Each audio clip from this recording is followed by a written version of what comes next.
The crime boss was drinking plain water when he suddenly noticed a girl across from him eating a hamburger with French fries stuffed inside. That way of eating was exactly the same as his daughter's when she was little, but he had seen with his own eyes that his daughter died in a car accident many years ago. At first, he thought he was just imagining things, but the next second, the girl walked over and handed him a hamburger in both hands. Even that small gesture was identical to what his daughter used to do. 18 years earlier, the man had stolen a large batch of jewelry. Among them was a golden pendant, the most precious piece, which he gave to his daughter as a birthday gift. But soon Uncle Hat and his men chased after him. To escape, the man slammed on the gas and sped away recklessly. Because he was driving too fast, he crashed head-on into a Maybach coming from the opposite direction. At the moment he was captured, he saw his own car explode and thought his daughter had been killed. What he didn't know was that in the Maybach was also a father and daughter. The father lost his leg while rescuing the man's little girl from the burning car, and he decided to adopt the crime boss' daughter as his own. Time passed, and 15 years later, the man was finally released from prison.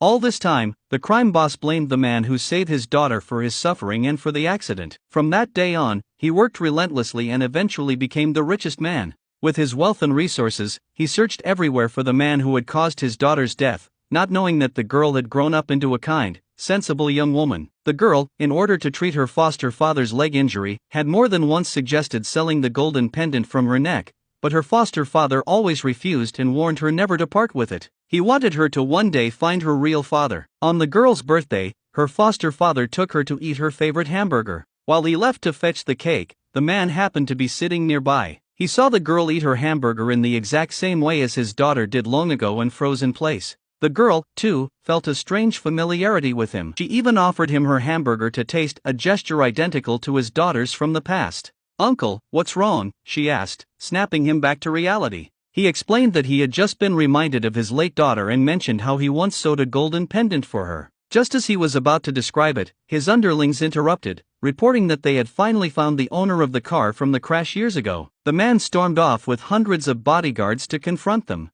By coincidence, after the birthday celebration, the girl didn't return home with her foster father. When the foster father got home, he instantly recognized the man as the girl's biological father. Before he could explain, he kicked him to the ground, accusing him of murder and forcing him to kneel and apologize to his dead daughter. He tried to defend himself, saying he was not a killer, but that only enraged him further. He grabbed an iron rod to strike him, but just then the girl returned. Both froze in shock.